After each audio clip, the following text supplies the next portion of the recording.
سورۃ الحج۔ بسم اللہ الرحمن الرحیم۔ یا ایھا الناس اتقوا ربکم ان زلزلۃ الساعۃ شیء عظیم۔ یہ فزع الاکبر جس سے کہ ختم ہو رہی ہے سورہ انبیاء، اسی کے تذکرے سے یہ شروع ہو رہی ہے سورہ حج۔ اے لوگوں، ڈرو اپنے رب سے، تقوی اختیار کرو اپنے رب کا۔ یقیناً قیامت کا زلزلہ بہت بڑی شے ہوگا۔ یوم ترونہا، جس دن کہ تم اس کو دیکھو، من میں ڈوب کر پایا سراغ زندگی۔ قرآن کیا کہتا ہے؟ وفی انفسکم افلا تبصرون۔ سے وہ دودھ پلاتی تھی۔ یعنی واقعہ یہ ہے کہ تیسری اہم ترین آیات کیا ہے؟ آیات قرآنیہ۔ ان میں تدبر کے ذریعے، غور و فکر کے ذریعے انسان ایمان حاصل کرے۔ یہ ٹاپ کا ایمان، جان دینے کو تیار ہوتی ہے اپنے بچے کی آنکھ، یہ انٹلیکچوئلز کا ایمان ہے، یہ صدیقین کا ایسا ایمان۔ دن ہوگا، ایسی سختی ہوگی۔ نمبر دو، ایک ایمان ہے عوام کے لیے، اس کے دو راستے ہیں۔ دہشت کا عالم یہ ہوگا۔ نمبر ایک، ہر حاملہ کا حمل صاحب یقین کی صحبت، سکارا، تم دیکھو گے لوگوں کو کہ جیسے نشے میں، جس کے اندر یہ ایمان پیدا ہو چکا ہو، ایسے بے سود آپ اس کے قریب رہیے۔ جیسے کہ گویا کہ نشے میں، اگر بھٹی کے سامنے بیٹھیں گے کسی نشے میں حرارت پہنچے گی، ولیکن عذاب اللہ شدید۔ اگر آپ برف کی سل کے قریب ہوں گے ٹھنڈ پہنچے گی۔ سے بڑی سخت یہ بڑی صاحب امین، صاحب ایمان کی صحبت اختیار کریں گے، ایمان سرا کرے گا۔ اس کی صراحت ہے یہ ہے عوام کی من یجادل فی اللہ بغیر علم۔ لوگوں میں سے ایسے بھی کونوا مع الصادقین، آیات کے ان بارے کی صحبت اختیار۔ قرآن مجید کے احکام کے بارے میں تیسرا ذریعہ ہے جبکہ حال یہ بغیر علم، جو ہمارے لیے خاص طور پر یتبع کل شیء، جو مسلمان پیدا اور ہوئے، وہ پیروی کر رہے ہوتے ہیں، صاحب نظر آتا ہے۔ اب ایک بچہ ہے 7 سال کا، آپ نے نماز پڑھنے کی عادت ڈال پیروی دی، کر رہے ہیں ان کے پڑھ عمل کو رہا، دیکھو تو مغرب کی نقالی کر، اگرچہ غیر شعوری عمر سے شروع کر دیا اس نے، اپنی زندگی میں اختیار کی ہوئی، روزہ رکھتا ہے، 9 برس کا ہو گیا روزہ رکھنا شروع کیا۔ کا غلبہ ہے۔ یہ اعمال جو ہے ان سے بھی ایک یقین پیدا ہوتا ہے۔ انکار حدیث ہے، فلاں یہ ہے، جیسے یقین سے عمل پیدا ہوتا ہے، ایسے ہی عمل سے بھی یقین پیدا ہوتا ہے۔ اور قرآن مجید جو ہے یہ جب مداومت کرتے رہیں گے اس پر تو اس سے بھی ایک یقین کی کیفیت انسان میں پیدا ہونا چاہیے اجتہاد کا۔ جو سورہ حجرات میں جو بحث آئی ہے اس کے آخر میں یہی ہے رائے موجود، کہ اے نبی، یہ بدو جو دعوے دار ہے ایمان کے، یہ خاص یہاں پر احسان کر رہے ہیں، یمنون علیک ان اسلموا قل لا تمنوا علی اسلامکم بل اللہ یمن علیکم ان ہداکم للایمان ان کنتم صادقین۔ یہاں پر احسان کر رہے ہیں کہ ایمان لے آئے، نبی ان سے کہیے مجھ پر اپنے ایمان کا کوئی احسان نہ کرو، اپنے اسلام کا، بلکہ اللہ تم پر احسان کرتا ہے کہ اس نے تمہیں ایمان کے راستے پر ڈال دیا ہے۔ یہودیوں سے آگے جب اسلام پر آ گئے ہو اور انہوں نے جو بھی تو عمل کرتے رہو گے، ان تطیعوا اللہ ورسولہ، اگر عمل کرتے رہو گے تو اس عمل کے ذریعے سے بھی تمہارے اندر ایمان پیدا ہو جائے گا۔ یہ 3 راستے ذہن میں رکھیے۔ جو عوام ہے، غور و فکر، سوچ بچار، اس کی صلاحیت نہیں یا مواقع نہیں، ان کے لیے یہ 2 راستے ہیں، یقین بذریعہ عمل اور یقین بذریعہ صحبت۔ بغیر علم یہاں سے اٹھا رہے ہیں لوگوں کو، بار بار یہ آ جاتے ہیں، لیکن نہیں کو دقت ہوتی ہے، یہاں پر کچھ سال پہلے سے روک دیا کرے نا، جو بات میں گڑبڑ ہوتی ہے۔ ایک ایمان ہے انٹلیکچوئلز کا، صدیقین کا، جن کو قرآن کہتا ہے اولو الالباب الذین یعقلون والے دوزخ کے عذاب۔ ان فی خلق السماوات والارض واختلاف اللیل والنہار لآیات لأولی الالباب، ہوش مندوں کے لیے، عقل مندوں کے لیے، غور و فکر کرنے والوں کے لیے، اصحاب دانش و بینش کے لیے ہماری کائنات میں ہماری نشانیاں ہیں، غور کرو اور ہمیں پہچانو، خود اپنے اندر جھانکو اور ہمیں پہچانو، اور ہماری آیات جو ہیں ہمارے کلام کی، اس کی آیات جو ہیں ان میں وہ ایمان بچا بسا ہوا ہے، ان پر غور کرو، غوطہ کرو، قرآن میں ہو مرد مسلمان۔ یہ ہے ٹاپ کا ایمان، یہ ہے اصل وہ ایمان کہ جو مطلوب ہے۔ اب باقی حضرات جو ہے ان کے قریب رہیں گے، ایمان حاصل کر لیں گے، اور جو اعمال اللہ نے بتائے ہیں ان پر عمل کرتے رہیں گے، ایمان حاصل۔ اب دوسری بات کی طرف آئیے، نفاق سے کیسے بچا جائے، اس کے لیے بھی 3 عمل ہیں۔ وہ ایک لوٹڑے کی طرح تھا، گوشت کا ایک لوٹڑا سا تھا۔ پہلی چیز اور 2 چیزیں تو وہ ہیں کہ جو سورہ منافقون ہی کے دوسرے رکوع میں بیان ہوئے، کے اوپر نشانات آنے شروع ہوئے، معلوم ہوا کہ پریونشن کیسے ہوگی، یہاں سے یہ ٹانگیں نکلیں، بچو گے کیسے، یہ آثار شروع ہو گئے۔ دوام ذکر، تاکہ ہم تمہارے اللہ کو یاد رکھو، یہ جو بھی اسٹیج یا ایھا الذین آمنوا لا تلھکم اموالکم ولا اولادکم عن ذکر اللہ ومن یفعل ذلک فاولئک هم الخاسرون.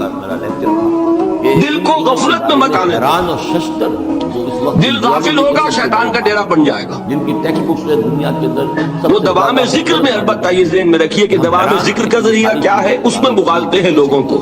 اور یہ بالکل جو سب سے بڑا ذکر ہے اس کو بھولے ہوئے ہیں, جو رحم مادر میں اور جو تیسرے چوتھے نمبر کا ذکر ہے اس کو سمجھ بیٹھے کہ بس یہی ذکر ہے. وَنُقِرُّ فِي الْأَرْحَامِ مَا نَشَاءُ. سب سے بڑا ذکر مجسم ذکر قرآن ہے. الذکر اِنَّا نَحْنُ نَزَّلْنَا الذِّکْرَ وَإِنَّا لَهُ لَحَافِظُونَ. رحم کے اندر وہ الذکر کون سا ہے؟ قرآن. اب وہ حمل بیٹے کا ہوا ہے. اسی کو فرمایا میں نے وہ آیت سنائی تھی کہ لوگ تنزیہ کہتے تھے یا ایھا الذی نزل علیہ الذکر انک لمجنون.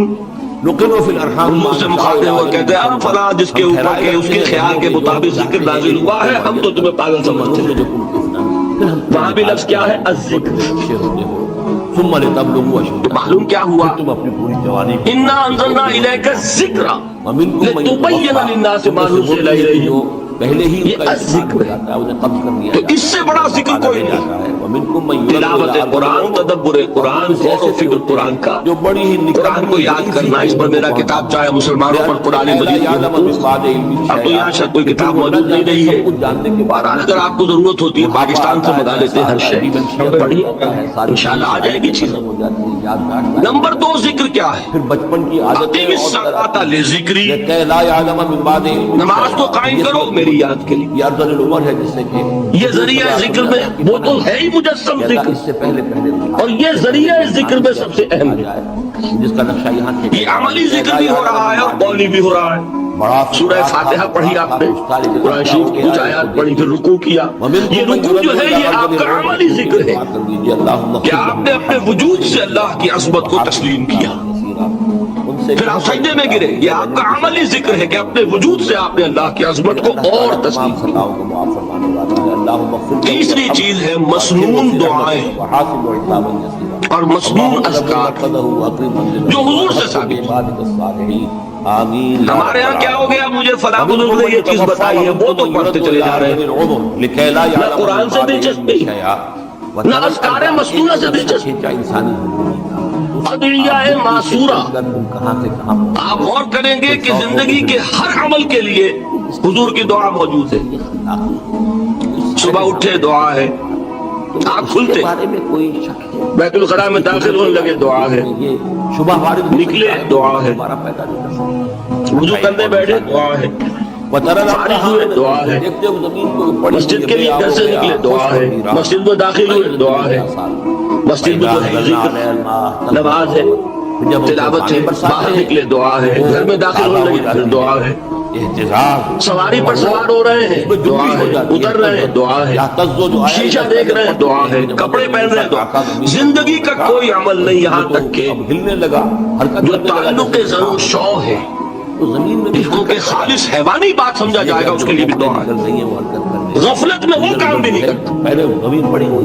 سمجھ رہے ہیں؟ اب آپ غور کیجئے, اس میں کوئی اضافی وقت نہیں لگا, اس کے اندر ایک حرکت پیدا, کوئی اضافی پوسچر اختیار نہیں کیا آپ نے, یوں بیٹھو اس طرح بیٹھو یوں کرو, کوئی آپ کا وقت اضافی نہیں لگا. جو کام کر رہے ہیں ابھرتی ہے اور آپ اللہ کو یاد کر رہے ہیں, اور وہ اللہ کی یاد اس کام کی مناسبت سے. جو ہے وہ ان ادعیہ معصورہ سے 2 تعلق جو ہے انسان کے.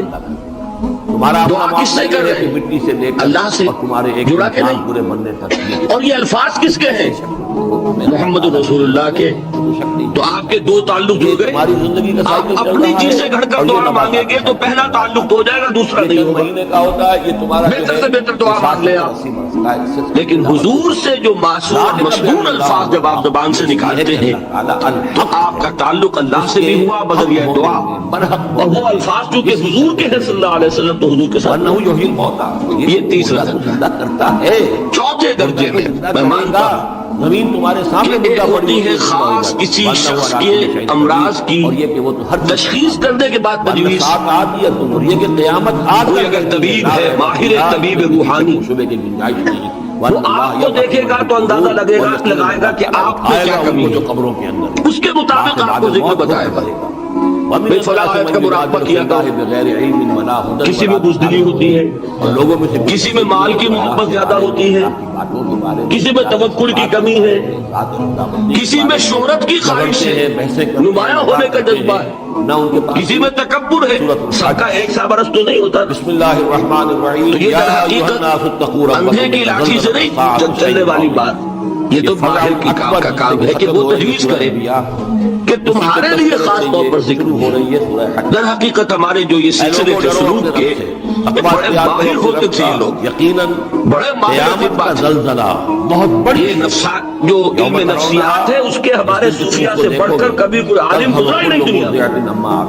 فرائیڈ کیا ہے اور ایڈلر کیا ہے اور یونگ کیا ہے, بچے ہیں. ہمارے صوفیہ اکرام نے جس طرح انسان کی نفسیات کو سلانے والا جانور اور وہ ان کی مناسبت سے تجویز کرتے تھے, لیکن اس کو رکھا جائے گا چوتھے نمبر. جیسے مولانا احمد علی صاحب فرمایا کرتے تھے بھائی اس آیت کا مراقبہ کیا کرو.